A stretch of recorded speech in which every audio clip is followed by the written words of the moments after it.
រំលំសមាជិក18នាក់ក្នុងចំណោមសមាជិកទាំង22រូបនៃគណៈមជ្ឈិមបក្សកុម្មុយនីសកម្ពុជានោះត្រូវបានសម្លាប់ឬត្រូវបានតាមសម្លាប់ដោយប៉ុលពតអ្នកដែលត្រូវយកទៅសម្លាប់ចោលភាគច្រើនតាមពិតទៅគឺជាកម្មាភិបាលខ្មែរក្រហមខ្លួនឯងនឹងហើយគោលដៅរបស់ប៉ុលពតគឺការធ្វើវិសុទ្ធកម្មឬការធ្វើឲ្យមានភាពស្អាតស្អំក្នុងជួរខ្មែរក្រហមប្រៀបធៀបអំពីការសម្លាប់នៅក្នុងរបបខ្មែរក្រហមគឺថាក្នុងចំណោមមនុស្សម្នាក់ដែលត្រូវបានគេប្រហារជីវិតប្រហែលជាមនុស្ស7នាក់ត្រូវបានស្លាប់ដោយសារអត់អាហារនិងដោយការងារលើកម្លាំងហើយការសម្លាប់ភាគច្រើនគឺផ្ដោតជាសំខាន់លើកម្មាភិបាលខ្មែរក្រហមតែប៉ុណ្ណោះ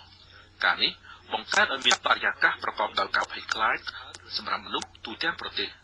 ហើយរាល់ការប្រព្រឹត្តទាំងឡាយណាដែលត្រូវបានគេគិតថាប្រឆាំងនឹងរបបខ្មែរក្រហមនោះ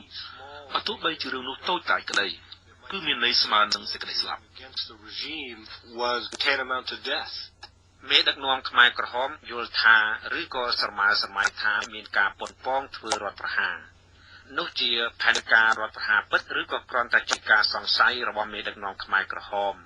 តើនោះអាចជាការប្រឌិតដើម្បីធ្វើការចោទប្រកាន់អ្នកដទៃថាប៉ុនប៉ងធ្វើរដ្ឋប្រហារដើម្បីចាប់ខ្លួនដែរឬទេបាទ I asked Pol Pot name me who was part of the plot ខ្ញុំបានសួរប៉ុលពតថានរណាខ្លះដែលប៉ុនប៉ងធ្វើរដ្ឋប្រហារនោះប៉ុន្តែប៉ុលពតបាននិយាយថាគាត់មិនអាចបញ្ជាក់ប្រាប់ឈ្មោះបានទេគាត់បាននៅស្ងៀមមិននិយាយស្ដីប្រហែល2-3នាទី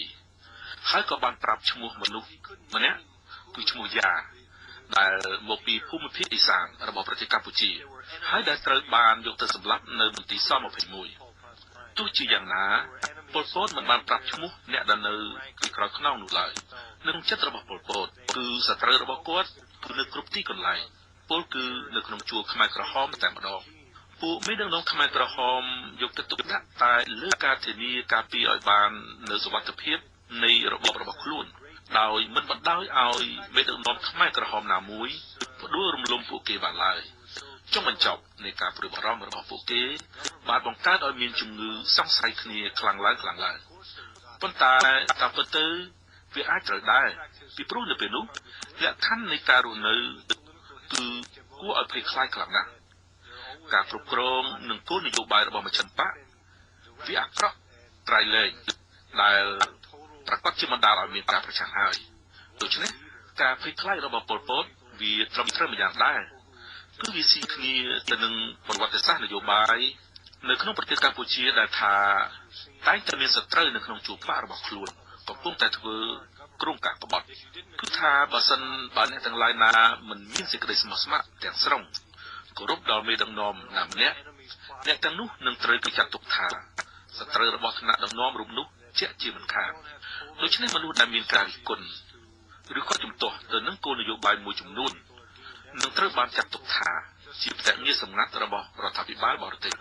បើសិនជាអ្នកធ្វើការជំទាស់នឹងប៉ុលពតអ្នកជាសត្រូវរបស់គាត់ហើយនេះ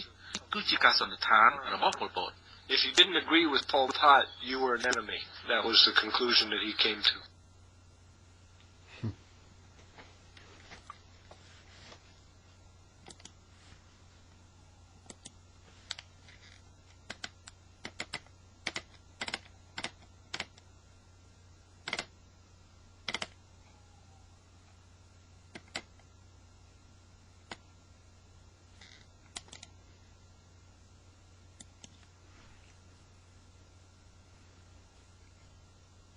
ខ្ញុំចង់ដឹងបន្តទៀតអំពីការអះអាងរបស់ប៉ុលពតអំពីការធ្វើរដ្ឋប្រហារបាទ